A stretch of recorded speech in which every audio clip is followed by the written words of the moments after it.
Welcome to the XFO Intelligence Podcast. Today, we're exploring a quiet but powerful revolution. It's not happening in the halls of government or on the front pages of newspapers. No, it's brewing within the most sophisticated engines of capital on the planet, the modern family office. We live in an era of what many call systemic decay. Our core institutions often feel slow, incompetent, tangled in their own complexity and bureaucracy. But in the face of this, a new mindset is emerging. Right, it's a shift away from merely preserving wealth towards a far grander ambition, civilization building. The idea is that forward-thinking family offices are becoming the unsung architects of our future, and they are applying first principles thinking and radical incentive alignment to rebuild our world quite literally from the ground up. Let's start with a foundational problem. The conventional investment model is broken. It operates on outdated assumptions, herding capital into asset classes based on historical precedent rather than future potential.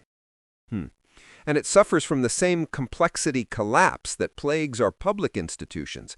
Layers of intermediaries, misaligned incentives, and a crippling focus on short-term metrics that bear little relation to real-world outcomes. The modern family office, by contrast, is uniquely positioned to bypass this decay. See, free from the tyranny of the quarterly report cycle and liberated from the constraints of groupthink committee, these entities can operate on time horizons that actually match the scale of human progress. Yeah, we're not talking about fiscal quarters, we're talking about decades, and in some cases, centuries. So what does this rebuild from fundamentals playbook actually look like? Let's take a few examples. Consider transportation and energy. The old question was, which auto company will outperform the S&P 500 this year? Right. But the first principles question is, what does physics allow for the movement of people and goods? This fundamental shift in thinking led early adopters to make foundational investments in electric vehicles, in battery technology, and in solar energy. Not as an ESG checkbox, of course. It was an inevitable physical solution to our long-term energy and mobility challenges. Or look at space exploration. The conversation shifted from, is space investing too risky? It became a much more fundamental question. Must rockets be reusable? By funding companies built on the fundamental physics of reusability, family offices provided the patient, high-conviction capital that unlocked an entire new space economy. Wow! It demonstrated that the highest-risk bets, when rooted in fundamental truths, are often the most logical and impactful. This even applies to the information ecosystem.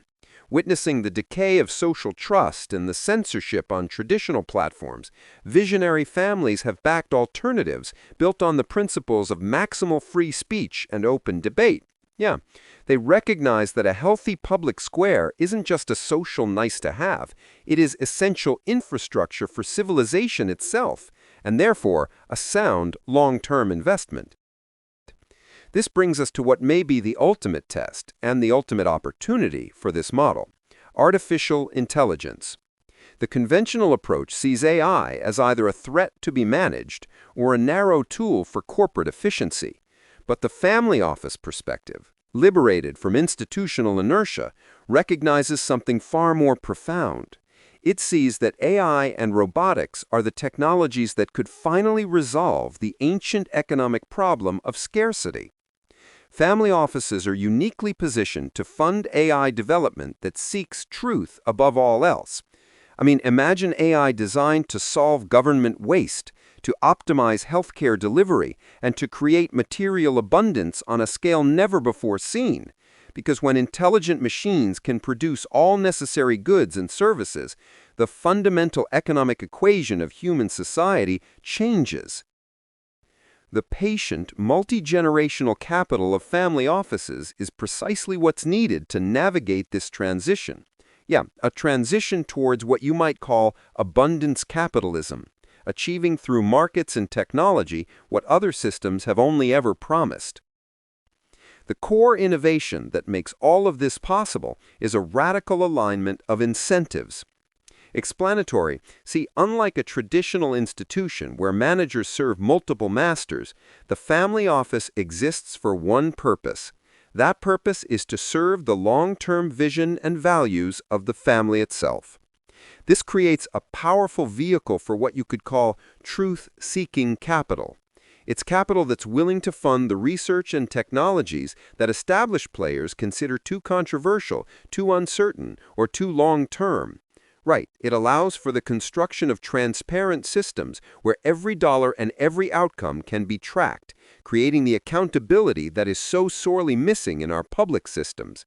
And crucially, it prioritizes legacy over liquidity, making investments that create lasting, structural advantages, even if it takes generations to fully mature. What we're witnessing is the evolution of the family office from a simple wealth steward into a full-blown civilization-building platform. The blueprint for this platform is built on a few key pillars. First, embracing truth as a strategic advantage. It's recognizing that in a world of pervasive misinformation, a commitment to objective reality is the ultimate competitive edge. Second, building portfolios from first principles. That means systematically analyzing every sector, education, healthcare, governance, to identify where fundamental physics and human needs are being ignored by incumbents. Third, intentionally engineering for abundance. So, directing capital towards technologies that systematically eliminate scarcity, from limitless renewable energy to AI-driven productivity gains. And finally, fourth, creating multi-generational governance. So, designing family constitutions and investment structures that can outlive political cycles and market fluctuations, providing a bedrock of stability in an increasingly unstable world. The result is a new model of influence, and it's not influence through political lobbying or public relations. No, it's the direct surgical application of patient capital to humanity's most fundamental challenges. In conclusion, the civilization we want, one of sustainable abundance, multiplanetary expansion, and flourishing human creativity, well, it will not be built by committee. No, it will not be achieved by tweaking the existing decaying systems.